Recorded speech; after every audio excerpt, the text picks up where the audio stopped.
उनमें से सबसे पहला है एंजेशन। एंजेशन का सिंपल मतलब ये है खुराक का खाना, खुराक का खाना, ईटिंग। क्या एंजेशन का क्या मतलब है? ईटिंग, खुराक को खाना। इसको हम सिंपल क्या कहते हैं? इंजेस्ट। हम कहते हैं कि हमने खुराक इंजेस्ट कर लिया। फिर इंजेस्ट करने के बाद पेरिस्टालिसिस। पेरिस्टालिसिस क्या है? ये एक इनवॉलंटरी मूवमेंट है, इनवॉलंटरी मूवमेंट है। क्या मतलब है? इनवॉलंटरी मूवमेंट है, ये एक इस किस्म की मूवमेंट है जो हमारी मर्जी के मुताबिक नहीं होती।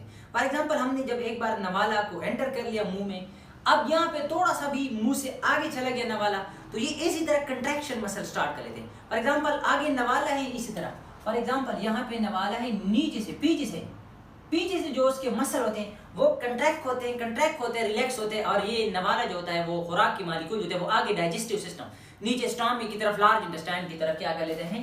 नीचे की तरफ मूवमेंट कर लेते हैं। तो उसको हम क्या कहते हैं? Peristalsis movement. पेरिस्टालिसिस मूवमेंट वो मूवमेंट है जिसकी वजह से ये खुराक ऊपर से नीचे डाइजेस्टिव सिस्टम में एंटर होते हैं। उसका खिलाफ एक एंटी पेरिस्टालिसिस होता है कि खुराक आप खा रहे थे, अचानक वापस दोबारा बेक आ जाएंगे, तो इसको हम क्या कहते हैं? एंटी पेरिस्टालिसिस, या उसको हम ओमेटिंग कहते हैं। तो पेरिस्टालिसिस का मतलब ये एक इनवॉलंटरी मसल है जिसकी वजह से ये खुराक के मॉलिक्यूल नीचे चले जाते हैं। फिर थर्ड नंबर पे सेगमेंटेशन होता है। सेगमेंटेशन का मतलब ये है कि जब खुराक को मिक्स करें, mixing the food molecule and digestive tracts, digestive tracts के अंदर खुराक की मॉलिक्यूल को मिक्स करना। खुराक के मॉलिक्यूल आपके डाइजेस्टिव ट्रैक्ट्स में जो मिक्सिंग कर लेता है उसको हम क्या कहते हैं? सेगमेंटेशन कर लेते हैं। मतलब उनके साथ वो सलाइवा वगैरह ये सारी चीजें मिक्स होकर के उसको हम क्या कहते हैं? सेगमेंटेशन। फिर एक और टर्म है सिक्रीशन। सिक्रीशन का मतलब ये है कि जो भी खुराक आप खा रहे हैं उनको कुछ ग्लैंड उनको कुछ क्या कर लेते हैं? कुछ फ्लूइड सिक्रीट कर लेता है और उसको हम हार्मोन कहते हैं, और वो हार्मोन क्या कर लेता है? खुराक की ब्रेकडाउन में मदद कर लेते हैं। तो सिक्रीशन का मतलब कि ग्लैंड से कुछ हार्मोन सिक्रीट हो जाएंगे। फॉर एग्जांपल, स्टमक अलग चीजें सिक्रीट कर लेता है, एचसीएल सिक्रीट करता है, पेप्सिनोजेन सिक्रीट कर लेता है, कार्बोहाइड्रेट के लिए माइलेज सिक्रीट कर लेता है, डिफरेंट किस्म की एंजाइम सिक्रीट कर लेता है ताकि वो खुराक की मॉलिक्यूल के साथ कंबाइन होकर के उसकी डाइजेशन में मदद कर लेते हैं। तो उसको हम क्या कहते हैं? सिक्रीशन। फिर डाइजेशन होता है, ये खुराक की मॉलिक्यूल के साथ जब एंजाइम कंबाइन होकर के तो उसको डाइजेस्ट कर लेता है, उसकी ब्रेक डाउन कर लेता है। क्या कर लेता है? ब्रेक डाउन कर लेता है। और वो दो तरीकों से कर लेता है। एक को हम मैकेनिकल डाइजेशन कहते हैं, मैकेनिकल डाइजेशन, और एक को हम क्या कहते हैं? Chemical digestion.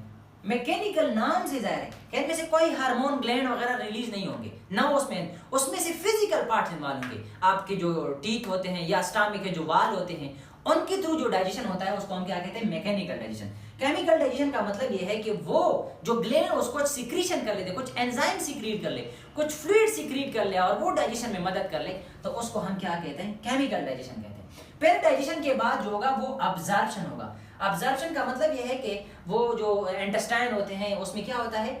वो इंटेस्टाइन से यूजफुल न्यूट्रिएंट, जो यूजफुल फायदेमंद न्यूट्रिएंट होता है वो ब्लड में या लिम्फेटिक सिस्टम में क्या होगा? अब्जॉर्ब होगा।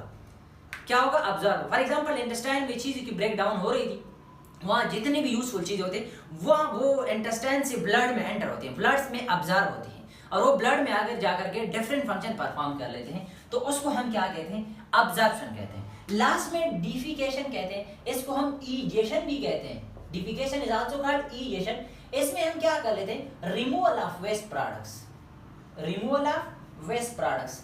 आपकी बॉडी के अंदर जितनी भी वेस्ट होते हैं, फॉर एग्जांपल यूजफुल सब्सटेंस हमने ऑब्जर्व कर लिए, वो चीजें जो मजीद डाइजेस्ट नहीं होते, सॉलिड फॉर्म में होते हैं, जिसको हम फीसिस कहते हैं, वो बाहर हम रिलीज कर लेते हैं, उसको हम क्या कहते हैं? इजेशन। इंजेशन खुराक को खाने वाला, पेरिस्टालिसिस उस मूवमेंट की वजह से जो खुराक नीचे डाइजेस्टिव सिस्टम में, नीचे इंटेस्टाइन स्टमक की तरफ चला जाता है। सेगमेंटेशन में हम मिक्सिंग कर लेते हैं, खुराक की मॉलिक्यूल को डाइजेस्टिव ट्रैक्ट में हम मिक्स कर लेते हैं, और इसमें मेन जो रोल अदा करते हैं टंग, इनमें से मेन रोल अदा कर लेते हैं। फिर सिक्रीशन कर लेते हैं, डिफरेंट किस्म के ग्लैंड क्या कर लेते हैं? वो कुछ सिक्रीशन कर लेते हैं और उस सिक्रीशन की वजह से वो फ्लूइड जो होंगे, वो खुराक जो होंगे उसकी डाइजेशन में मदद कर लेते हैं। पहले डाइजेशन होता है, खुराक की ब्रेकडाउन होता है, और फिर इसके बाद खुराक की ब्रेकडाउन के बाद उनमें से यूजफुल सब्सटेंस अब्जॉर्ब होते हैं।